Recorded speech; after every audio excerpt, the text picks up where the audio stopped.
My name is गुलशन मिश्रा। तो बच्चों आज की क्लास में हम लोग क्या करेंगे, फंडामेंटल पार्टिकल्स के बारे में पढ़ेंगे। जैसा अब से पहले हमने जो भी प्रॉपर्टीज़ ऑफ चार्जेस थे वो पढ़ लिए थे, पर हमें एटॉमिक स्ट्रक्चर पढ़ने से पहले यानी एटम के स्ट्रक्चर पे जाने से पहले हमें कुछ फंडामेंटल पार्टिकल के बारे में पता होना चाहिए। ठीक है, तो जब एटम स्ट्रक्चर ऑफ एटम पढ़ते हैं तो आपने पहले 9th-10th में ही पढ़ा होगा। देयर आर 3 फंडामेंटल पार्टिकल जो डिस्कवर हुए थे स्ट्रक्चर ऑफ एटम के अंदर। ठीक है, यानी एटम के स्ट्रक्चर के अंदर वो क्या थे, इलेक्ट्रॉन, प्रोटॉन और न्यूट्रॉन। सिंपल। तो सबसे पहले अपन आते हैं डिस्कवरी ऑफ इलेक्ट्रॉन। देखिए, इलेक्ट्रॉन की डिस्कवरी जो हुई थी वो एक्सीडेंटली हुई थी। ठीक है, ऐसा नहीं था कि इलेक्ट्रॉन को डिस्कवर करना एक मोटिव था। ठीक, मोटिव क्या था उसमें कि आपको जो फिनोमिना आसमान में होता है, यानी जो बिजली चमकती है ना, वही फिनोमिना धरती पे करना था। ठीक है, और इस चैलेंज को लिया किसने? जे थॉमसन ने लिया था। ठीक है, जे थॉमसन जो साइंटिस्ट थे, फिजिस्ट थे, ठीक है, उन्होंने एक एक्सपेरिमेंट किया और किया क्या कि एक ट्यूब लिया। ठीक है, एक ट्यूब में ना बहुत लो प्रेशर क्रिएट किया था। ठीक है, अराउंड 0.1 जो था mm ऑफ मर्क्यूरी, इतना प्रेशर क्रिएट किया था। ठीक है, मतलब आप बहुत लो प्रेशर कह सकते हो। अब एक ट्यूब थी, ट्यूब में क्या किया कि यहाँ पर एक कैथोड था, एनोड था, और वहाँ से उसको बैटरी के टर्मिनल से कनेक्ट कर दिया। जो बैटरी जो थी वो काफ़ी हाई वोल्टेज क्रिएट करती थी, लगभग 10,000 वोल्ट। ठीक है, अब 10,000 वोल्ट तो आप समझ सकते हैं कितना ज़्यादा हाई वोल्टेज होगा। तो इतनी वोल्टेज क्रिएट की जाती थी एक ट्यूब के अंदर। ठीक है, और उस ट्यूब के अंदर वैक्यूम क्रिएट किया जाता था। ठीक है, वैक्यूम क्रिएट करने के लिए एक होल छोड़ा जाता था, जिससे क्या हुआ कि सारा एयर निकाल लिया। अब वैक्यूम की ज़रूरत क्यों पड़ी? तो वैक्यूम की ज़रूरत तो इसलिए पड़ी ना, क्योंकि जो अंदर एयर के पार्टिकल हैं वो हो सकता है कि रेडिएशन के साथ कोलाइड कर जाएं। तो इसीलिए क्या हुआ कि उसमें से सारा जो भी एयर था वो निकाल लिया, ताकि उसके अंदर कोई पार्टिकल मौजूद ना हो, जिस कारण से वो जो आपका रेडिएशन है वो किसी पार्टिकल से टकराए ना। तो ये रीज़न था वैक्यूम क्रिएट करने का। जैसे भी हम आसमान में ऊपर जाते हैं, जैसे आप हाइट अटेन करें तो आपको पता है प्रेशर कम होता है। सेम चीज़ उसमें की गई, ट्यूब के अंदर प्रेशर कम किया गया। ठीक है, तो ये सारे कंडीशन जो आसमान में होते हैं वो सारे एक ट्यूब के अंदर क्रिएट कर दिए गए, सो दैट जो स्पार्क एयर में प्रोड्यूस होता है, सॉरी आसमान में प्रोड्यूस होता है, वही एक्सपेरिमेंट जो है लैब में एक ट्यूब के अंदर भी किया जा सके। तो ऐसा हुआ, उन्होंने किया कि हाँ इतना हाई वोल्टेज लगाया, अंदर वैक्यूम क्रिएट कर दिया या कोई नोबल गैस रख दिया, लो प्रेशर कर दिया, सब कुछ करने के बाद अरेंजमेंट किया। ऐसा देखा गया कि जब प्रेशर अराउंड 1 atm था, जैसे कि हमारा एनवायरनमेंट का प्रेशर है, उस पर तो एक्सपेरिमेंट नहीं हुआ। ठीक है, फिर उन्होंने सोचा यार प्रेशर लो करके देखते हैं, तो प्रेशर ले गए थोड़ा सा और लो। ठीक है, 0.1 mm, 0.1 mm ऑफ मर्क्यूरी में एक क्या हुआ, स्पार्क प्रोड्यूस हुआ, अंदर एक स्पार्क हुआ। ठीक है, अब वो स्पार्क हुआ तो ऑब्वियसली एक्सपेरिमेंट तो सक्सेसफुल हो गया, यानी स्पार्क ही तो प्रोड्यूस करना था ना। क्या होता है ऊपर बादलों में, क्या होता है, स्पार्क ही तो होता है। तो वही स्पार्क जो है वो लैब के अंदर हो गया, एक टेस्ट ट्यूब में हो गया। तो वहाँ से जे थॉमसन जो है वो सर जे थॉमसन हो गए। ठीक है, उनको सर कहने लग गए लोग। ठीक है, ये स्टोरी से आप याद रख सकते हो। तो अब देखो, ये तो समझ में आई बात। अब हुआ क्या कि जब स्पार्क प्रोड्यूस हुआ तो it was closely observed at that time that spark is a kind of radiation. वो एक रेडिएशन की टाइप का था। एंड उसको प्रिडिक्ट करने के लिए क्या किया गया कि एनोड, जो एनोड था आपका, एनोड की जगह एक परफोरेटेड प्लेट लगा दिया। अब परफोरेटेड प्लेट क्या होता है? वो प्लेट जिनके अंदर होल्स होते हैं, सिंपल। तो परफोरेटेड प्लेट लगाया एनोड की साइड। ठीक है, और उसके पीछे एक जिंक सल्फाइड की लेयर लगा दी। ठीक, तो होता क्या है कि जैसे ही रेडिएशन जो आई, अब देखा गया, ऑब्जर्व ये किया गया, जो रेडिएशन थी वो कहाँ, एनोड की तरफ आ रही थी, और जिंक सल्फाइड की स्क्रीन जो है वो ग्लो कर रही थी। तो इससे क्या पता चला, सोचो कि यहाँ कैथोड है और इस साइड एनोड है। अब कैथोड और एनोड, तो यहाँ से रेडिएशन आ रही थी और जिंक सल्फाइड की स्क्रीन की तरफ ग्लो आ रहा था। तो ऐसा समझा गया, क्योंकि जिंक सल्फाइड की स्क्रीन ग्लो कर रही थी, तो it was suppose that radiation is coming from the cathode side. देखो, रेडिएशन आ रही है, कहाँ जा रही है? क्योंकि जो पीछे है जिंक सल्फाइड स्क्रीन ग्लो कर रहा है, तो इट वाज सपोज कि जो रेडिएशन आ रही होगी वो कहाँ से, कैथोड से आ रही होगी। जैसे मान लो आपको कोई ऐसा शूट कर दे तो क्या होगा कि तुम ऐसे पीछे मुड़ के देखोगे, फिल्मों में देखा होगा यार, पीछे मुड़ के देखा तो जो तुम्हें दिखेगा लगेगा ना उसी ने शूट किया है। अब तुम तो यही प्रिडिक्ट करोगे, साइंटिस्ट ने भी वही प्रिडिक्ट किया कि भाई रेडिएशन आ रही है और पीछे एक जिंक सल्फाइड की स्क्रीन लगा दी, वो ग्लो किया तो ये लगा कि शायद उस साइड से ही आ रही होगी, तो इसलिए उस रेडिएशन का नाम पड़ गया कैथोड रे। ठीक है, यानी जो स्पार्क कह रहे थे ना आप, वो बेसिकली किस वजह से था, कैथोड रे की वजह से था, and it was suppose to be coming from the cathode side, that's why its name is to be called cathode ray. ठीक है, अब यहाँ से इलेक्ट्रॉन कहाँ से आया, हमने तो रेडिएशन फाइंड कर लिया। ठीक है, तो देखिए वो रेडिएशन ना छोटे छोटे पार्टिकल से बने होते हैं। सबको ये बात पता है कि एनोड क्या होता है, पॉजिटिव टर्मिनल होता है। ठीक है, और क्योंकि रेडिएशन कहाँ की तरफ आ रहे थे, एनोड की तरफ आ रहे थे, तो इसका मतलब रेडिएशन खुद क्या होंगे, नेगेटिव होंगे, तभी तो वो एनोड की तरफ आ रहे थे, क्योंकि एनोड क्या है, पॉजिटिव है, तो नेगेटिव चीज़ ही पॉजिटिव की साइड आएगी।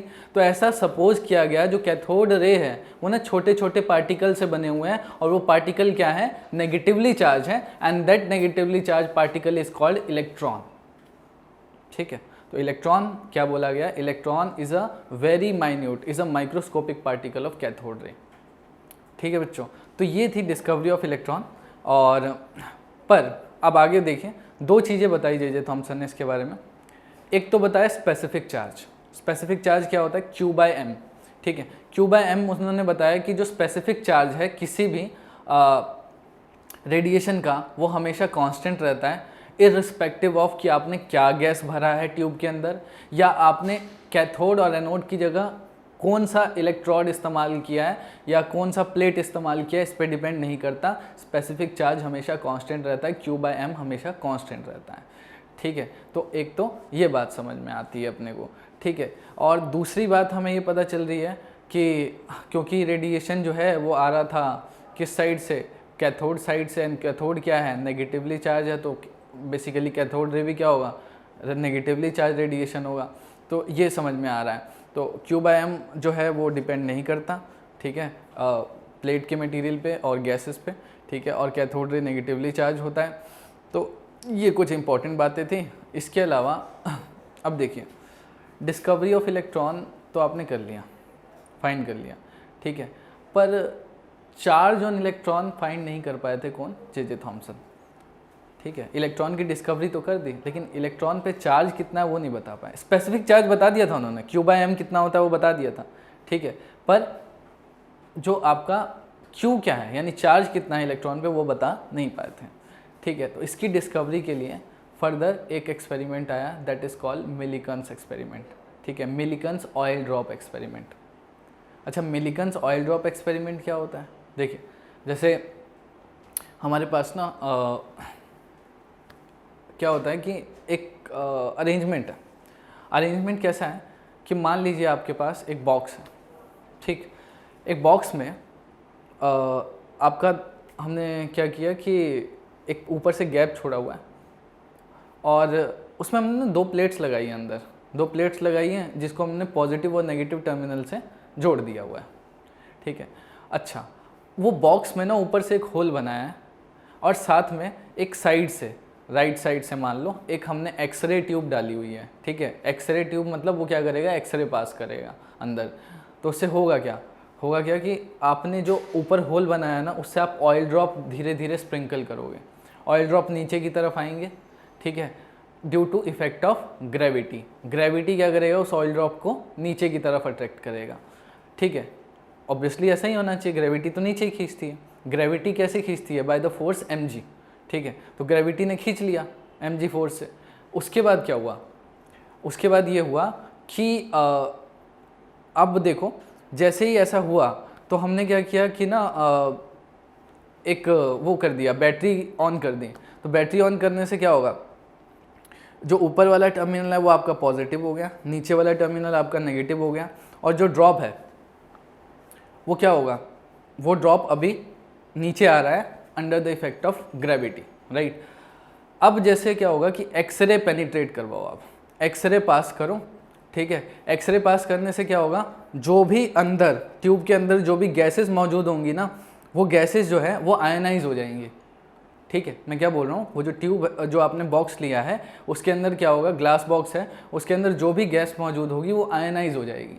आयनाइज होने से क्या होगा बच्चों, आयनाइज होने से उसमें से कुछ इलेक्ट्रॉन बाहर आ जाएंगे। ठीक है। इलेक्ट्रॉन बाहर आएंगे तो क्या होगा, वो इलेक्ट्रॉन जाके एंट्रैप हो जाएंगे ड्रॉप्स के बीच में। ठीक, अब होगा क्या, इस वजह से ड्रॉप कैसा हो जाएगा, नेगेटिवली चार्ज। यहाँ तक बात समझ में आई?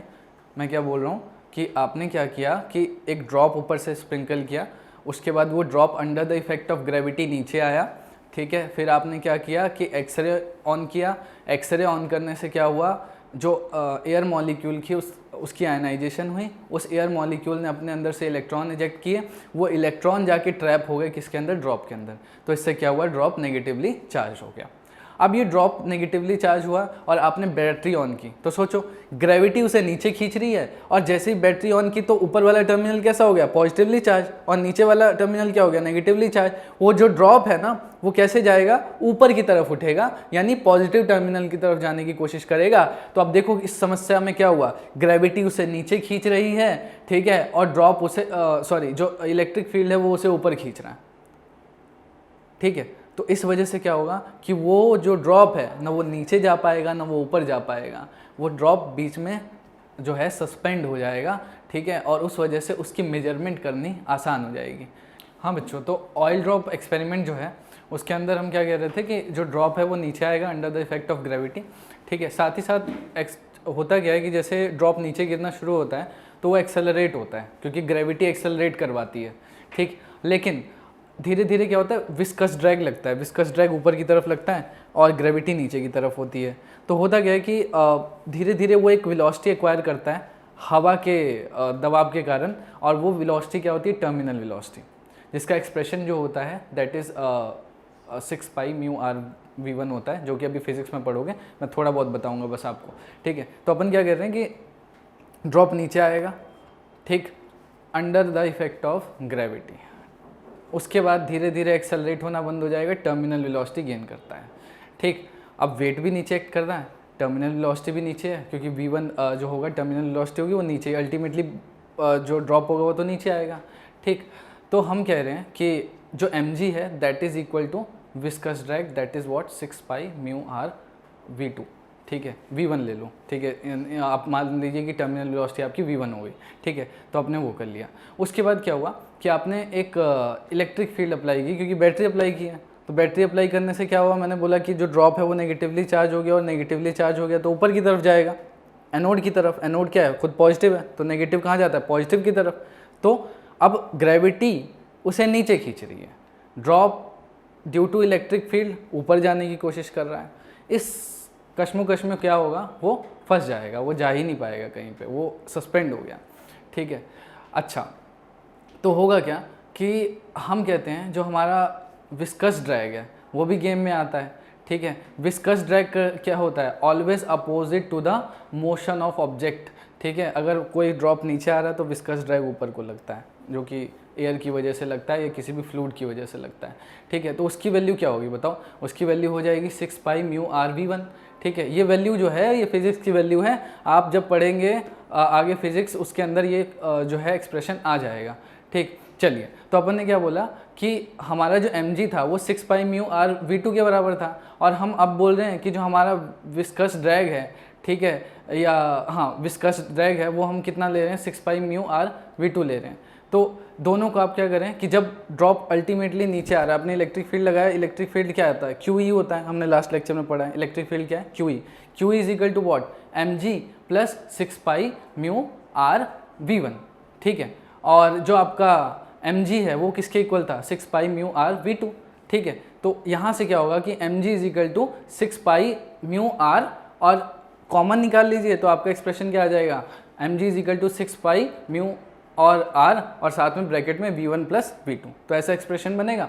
यहाँ से क्या होगा कि आप जो है QE है तो यहाँ से Q निकाल सकते हो, E नीचे ले जाओ अपॉन में, बस उसके बाद क्या है, जो भी आपकी वैल्यूज़ होंगी उसको पुट कर दो, तो यहाँ से आप Q निकाल सकते हो, चार्ज निकाल सकते हो कितना है, ठीक है। तो ऐसे आप जो है मिलिकन्स ऑयल ड्रॉप एक्सपेरिमेंट से जो भी चार्ज है इलेक्ट्रॉन, जो कि ऐसा पाया गया कि या तो ऐसा आता था कि 1.6 × 10⁻⁻⁹ कूलम, या आता था 3.2 इंटू 10⁻⁻19 कूलम, या आता था 4.8 इंटू 10⁻⁻19 कूलम। पर इन सब चीज़ों में ये बात समझ में आ रही होगी आपको कि ये सब मल्टीपल है 1.6 इंटू 10⁻⁻19 कूलम के, क्योंकि अगर मैं 1.6 ले लूँ और फिर 3.2 ले लूँ तो वो क्या है 2 इंटू 1.6 है। अगर मैं 4.8 ले रहा हूँ तो मतलब 3 इंटू 1.6 है। अगर मैं 6.4 ले रहा हूँ तो 4 इंटू 1.6 है। इससे ये पता चल रहा है कि जो भी चार्ज आ रहा है that is a multiple of 1.6 into 10⁻⁻19, यानी smallest possible charge is 1.6 into 10⁻⁻19 coulomb.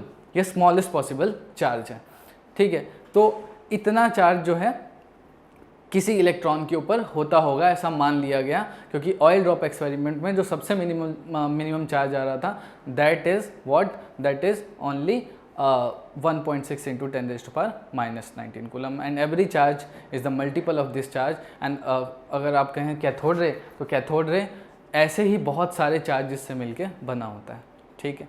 अब आ जाइए स्पेसिफिक चार्ज का थोड़ा सा कॉन्सेप्ट बता दूं जो पीछे रह गया था। स्पेसिफिक चार्ज जो है वो हमने बोला था Q/m।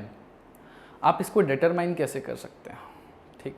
डिटरमाइन करने के लिए जो है वो आप ऐसा मान के चलिए कि आपने एक्सपेरिमेंट तो किया हुआ है, आपने कैथोड और एनोड लगाया, ठीक, और हमने बोला कि कैथोड से जो रेडिएशन कहा जाता है एनोड की तरफ जाता है, ठीक है। मैंने बीच में ना एक मैग्नेटिक फील्ड अप्लाई कर दी perpendicular to the velocity of radiation. अब रेडिएशन कंटेन्स व्हाट, इलेक्ट्रॉन्स, ठीक है। तो मैं क्या बोल रहा हूँ कि मैंने क्या किया कि ये ट्यूब थी, ट्यूब के यहाँ पर मैग्नेट लगा दिया, बीच में से रेडिएशन जा रही है और मैंने रेडिएशन के परपेंडिकुलर मैग्नेटिक फील्ड लगाया है, तो it will try to acquire circular path. ये लास्ट लेक्चर में बात हुई थी कि अगर मैं इलेक्ट्रिक जहाँ भी चार्ज मूव कर रहा है उसके परपेंडिकुलर अगर लगाता हूँ मैग्नेटिक फील्ड, तो उस टाइम पे क्या होगा, उस टाइम पे वो एक सर्कुलर पाथ एक्वायर करने की कोशिश करेगा, ठीक है। तो वो सर्कुलर पाथ का जो रेडियस है वो हम एक्सपेरिमेंटली डिटरमाइन कर सकते हैं। तो मैं क्या बोल रहा हूँ कि चलिए हम बोलते हैं कि उस मैग्नेटिक फील्ड की वजह से क्या हुआ, सर्कुलर पाथ हुआ। तो मैग्नेटिक फील्ड क्या होता है, लास्ट क्लास में पढ़ा था QVB, this is magnetic field. और वो किसके लिए रिस्पॉन्सिबल है, सर्कुलर पाथ के लिए, यानी QVB इज टू mv²/r, ठीक है। तो यहाँ से आपका जो है आप QVB तो है, यहाँ से आप क्या कर सकते हो, Q का एक्सप्रेशन निकाल सकते हो, ठीक है। Q का एक्सप्रेशन निकाल दीजिए। उसके बाद देखिए मैंने क्या किया कि इतनी इलेक्ट्रिक फील्ड अप्लाई कर दी just to counter the magnetic field, मतलब मैग्नेटिक फील्ड तो थी, ठीक है। उसके बाद मैंने क्या किया कि उस मैग्नेटिक फील्ड के इफेक्ट को काउंटर करने के लिए, ख़त्म करने के लिए मैंने इतनी इलेक्ट्रिक फील्ड लगाई जो जस्ट उस मैग्नेटिक फील्ड को काउंटर करते, ठीक है। तो होगा क्या, वो सर्कुलर पाथ एक्वायर करने की बजाय फिर से स्ट्रेट पाथ पे आ जाएगा, और वो स्ट्रेट पाथ पे अगर आ गया तो फिर जो हम कह सकते हैं कि अब जो है मैंने क्या किया, इलेक्ट्रिक फील्ड अप्लाई की, तो किसके बराबर की, मैग्नेटिक फील्ड के। तो मैं बोल सकता हूँ एक्सप्रेशन में इलेक्ट्रिक फील्ड क्या होता है QE और मैग्नेटिक फील्ड क्या होता है QVB। यहाँ से मैं क्या कर सकता हूँ बताओ, यहाँ से मैं QQ कैंसिल कर सकता हूँ ना, ठीक है। तो E क्या आ जाएगा मेरा, यहाँ QE था और यहाँ QVB था, ठीक है। तो Q तो कट गया, तो E किसके इक्वल आ गया, V इंटू B, ठीक है। तो बस इतना सही एक्सप्रेशन है। आप यहाँ से वेलोसिटी निकाल सकते हैं E/B, और आपने जो पहला एक्सप्रेशन निकाला जिसमें चार्ज निकाला था, ठीक है, that is equal to QVB is equal to mv²/r, उसमें आप वेलोसिटी का एक्सप्रेशन निकाल के इसके अंदर पुट कर दो, ठीक है। तो आपका जो एक्सप्रेशन है वहाँ पे Q/m रहने देना, बाकी सबको एक साइड राइट साइड ले जाइए, वहाँ से आप वैल्यू पुट कर सकते हैं, क्योंकि आपको इलेक्ट्रिक फील्ड जब आप लगा रहे हो तो आपको पता ही होगा कितना मैग्नीट्यूड है उसका, आपको मैग्नेटिक फील्ड लगा रहे हो तो भी आपको पता होगा कितना मैग्नेटिक फील्ड है उसका, ठीक है। और रेडियस ऑफ सर्कुलर पाथ वो भी आपको पता होना चाहिए। तो ये सारी चीज़ें आप पुट करके आप जो है Q/B की वैल्यू पता कर सकते हो, ठीक है, जो कि स्पेसिफिक चार्ज आपका होता है किसी भी पार्टिकल के लिए, ठीक है। बेसिकली यहाँ पर स्पेसिफिक चार्ज बोला जा रहा है इलेक्ट्रॉन्स के लिए, ठीक है। तो ये था डिस्कवरी ऑफ इलेक्ट्रॉन, एंड अब फर्दर हम आते हैं डिस्कवरी ऑफ प्रोटॉन पे, ठीक। अब डिस्कवरी ऑफ प्रोटॉन में कैसे बच्चों, बहुत ज़्यादा एक्सप्लेन नहीं करेंगे क्योंकि NCERT एंड मतलब जब जेई और नीट की बात करते हैं तो they are not quite interested in this discovery topic, but हाँ बोर्ड के पर्सपेक्टिव से इंपॉर्टेंट होता है, नॉलेजफुल है और आपको चाहिए कि यह जान लो। तो चलिए प्रोटॉन की डिस्कवरी कैसे होगी। हुआ क्या कि सेम एक्सपेरिमेंट था, यहाँ पे क्या था आपका सेम ट्यूब लिया, कुछ नया नहीं किया, ठीक है। यहाँ कैथोड था, यहाँ एनोड था, सब कुछ सेम किया। अंदर क्या थे कि अब की बार मान लीजिए आप अंदर हाइड्रोजन, एटॉमिक हाइड्रोजन भर दो। एटॉमिक हाइड्रोजन समझते हैं, सिंगल हाइड्रोजन। हालांकि हाइड्रोजन कैसे एग्जिस्ट करता है, H2 की फॉर्म में, पर यहाँ आपको एटॉमिक हाइड्रोजन भरना है, भर दिया, ठीक है। एक ट्यूब के अंदर आपने, अब वैक्यूम नहीं है, क्या है, एटॉमिक हाइड्रोजन गैस है, वो भर दिया। सेम वही होगा बच्चों, बैटरी लगाई आपने, बैटरी लगाने से क्या होगा बताओ, कैथोड रे आएगी। कैथोड रे मैंने बता दिया क्या होता है, these are made up of small particle which is called electron, ठीक है। तो वो इलेक्ट्रॉन आएंगे और वो इलेक्ट्रॉन रास्ते में, पहले तो कोई गैस नहीं था तो किसी से टकरा नहीं रहे थे, अब बीच में क्या रख दिया मैंने, एटॉमिक हाइड्रोजन रख दिया, तो एटॉमिक हाइड्रोजन से वो कोलाइड करेंगे।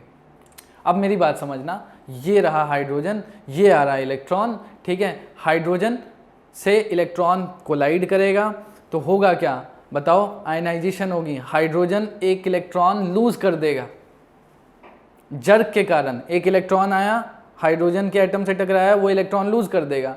तो सोचो अगर हाइड्रोजन के पास तो एक ही इलेक्ट्रॉन होता है, एक ही प्रोटॉन होता है, ठीक है। और चलो आपको इलेक्ट्रॉन प्रोटॉन नहीं भी पता मान लो, तो हाइड्रोजन ने एक चार्ज लूज किया, उसका एटॉमिक नंबर कितना है, 1 है, यानी उसके अंदर प्रोटॉन 1 है, ठीक है। तो अपन क्या कह रहे हैं कि एक इलेक्ट्रॉन तो आपने हटा दिया, तो क्या बचा, प्रोटॉन बचा ना। तो क्या बना देखो, जब मैंने कोलाइड किया हाइड्रोजन एटॉमिक हाइड्रोजन से, तो मेरा बना H positive and 1 electron is removed out. और ये जो H पॉजिटिव है ना, इसी को प्रोटॉन बोलते हैं। और इसमें क्या है, इलेक्ट्रॉन 0 है और प्रोटॉन कितना है, 1 है, तो इसका मतलब यही प्रोटॉन है। H positive is also called proton, ठीक। तो यहाँ से प्रोटॉन की डिस्कवरी हुई। और ऑब्वियसली ये प्रोटॉन है तो ये कहाँ जाएगा आप बताइए, पॉजिटिव चार्ज है, पॉजिटिव चार्ज है तो कहाँ जाएगा, नेगेटिव साइड, नेगेटिव प्लेट की साइड जाएगा। और नेगेटिव प्लेट आपका क्या है बताओ, नेगेटिव प्लेट अपन किसको बोलते हैं, कैथोड को, ठीक है। तो कैथोड की साइड जाएगा। पर आप ये देख रहे हो कि कैथोड रे का जो ओरिजिन था वो तो कैथोड था, कैथोड प्लेट था, पर एनोड रे का ओरिजिन एनोड नहीं है, ठीक है, एनोड प्लेट नहीं है। क्यों, क्योंकि जो रेज आई हैं, जो पॉजिटिव चार्ज डेवलप हुए हैं, वो कहाँ से हुए हैं, वो तो गैसेस से हुए हैं, उसका ओरिजिन प्लेट थोड़ी ना है, ठीक है। तो क्या हुआ, बीच में जो गैसेस थे उन्होंने क्या किया, पॉजिटिव चार्ज बनाया और वो पॉजिटिव चार्ज कैथोड की तरफ गए, ठीक है। तो and it was suppose to come from the anode side, but it is not actually coming from anode side, so it is called some time anode rays, ठीक है। पर एनोड रेज नाम का कोई कॉन्सेप्ट एग्जिस्ट करता नहीं है, ठीक है, पर फिर भी बोलते हैं एनोड रे हैं, ठीक है। चलिए, तो ये तो था आपका कि हमने क्या किया, एनोड रे या प्रोटॉन की डिस्कवरी कर ली, क्योंकि जो आपका एनोड रे है, जस्ट लाइक कैथोड रे, एनोड रे है, that is suppose to made up of a small particle and that small particle is called what, proton. तो यही था बच्चों प्रोटॉन की डिस्कवरी। इलेक्ट्रॉन की डिस्कवरी भी आपने पढ़ ली। हाँ बच्चों, तो हम लोग एनोड रे की डिस्कवरी पढ़ चुके थे। तो हमने ये बताया कि एनोड रे डिस्कवर कैसे हुआ था। तो जैसे अपन ने इलेक्ट्रॉन की डिस्कवरी में देखा था, जो Q/m है यानी स्पेसिफिक चार्ज है, वो जो गैस भरा है उस पर डिपेंड नहीं करता, और दूसरी बात वो प्लेट्स पे डिपेंड नहीं करता था। लेकिन एनोड रे में ऐसा नहीं होता। एनोड रे में जो एनोड रे है या प्रोटॉन है, वो इस बात पे डिपेंड करता है कि आपने गैस कैसा भरा है, ठीक है। तो हम ये बोल सकते हैं कि जो स्पेसिफिक चार्ज है Q/m फॉर प्रोटॉन या Q/m फॉर एनोड रे will depend upon what, depend upon the nature of gas, ठीक है। आपने अगर गैस कोई और भर दिया एटॉमिक हाइड्रोजन की बजाय, तो आपका प्रोटॉन थोड़ी ना बनेगा, कुछ और बनेगा, ठीक है। But in case if you are taking a atomic hydrogen in a particular that tube, you will get the proton, ठीक है। तो ऐसे हुआ था प्रोटॉन की डिस्कवरी, ये सब चीज़ें थी। अच्छा, एक इम्पॉर्टेंट बात कि किया किसने था डिस्कवरी, तो चैडविक ने किया था, ठीक है। नहीं, शायद गोल्डस्टीन ने किया था इसका डिस्कवरी, ठीक है। नेक्स्ट आते हैं न्यूट्रॉन की डिस्कवरी पे। तो याद रखना जो इलेक्ट्रॉन की डिस्कवरी थी वो तो जे थॉमसन ने की, प्रोटॉन की डिस्कवरी जो थी वो गोल्डस्टीन ने की, ठीक है, और जो न्यूट्रॉन की डिस्कवरी थी वो चैडविक ने की थी। तो discovery of neutron by Chadwick.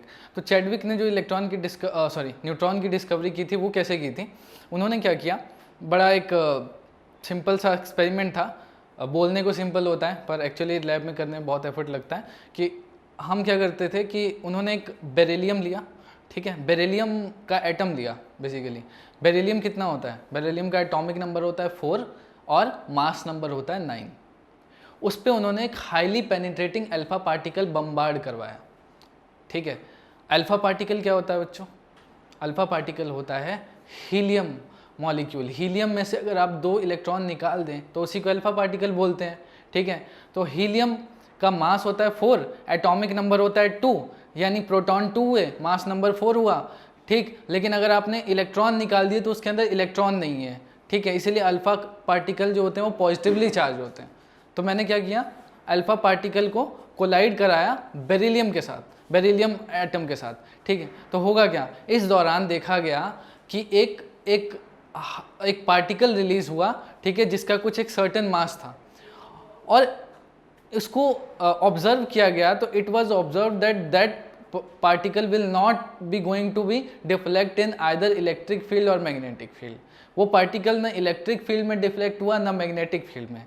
That then it was suppose that particle is neutron because it's a neutral, so its name is according to its nature like neutron, ठीक है। तो हम क्या कह रहे हैं कि एक बार एक्सपेरिमेंट समझाता हूँ कि अल्फा पार्टिकल जिसको हीलियम 4 मास और 2 एटॉमिक नंबर से दिखा सकते हैं, उसको बेरिलियम के साथ बम्बार्ड करवाया गया।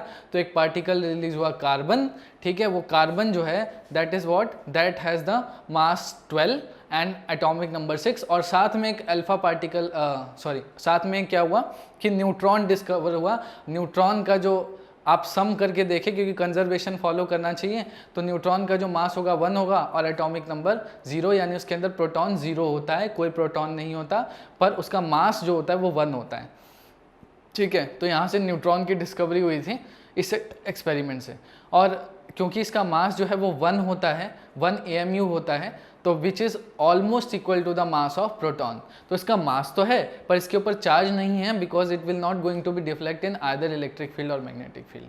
तो यही था बच्चों डिस्कवरीज ऑफ फंडामेंटल पार्टिकल, ठीक है। और बाकी चीज़ें जो हैं हम अब आएंगे स्ट्रक्चर ऑफ एटम्स पे, कि एटम का स्ट्रक्चर जो है वो फर्दर कैसे डेवलप किया गया with the help of fundamental particle और without the help of fundamental particle, क्योंकि जो शुरू में मॉडल मिले थे उसमें फंडामेंटल पार्टिकल का इस्तेमाल नहीं हुआ था, ठीक है। बाद में जो फर्दर डेवलपमेंट हुई उसमें फंडामेंटल पार्टिकल इन्वॉल्व हुए थे, ठीक है। तो चलो, thank you so much, bye bye.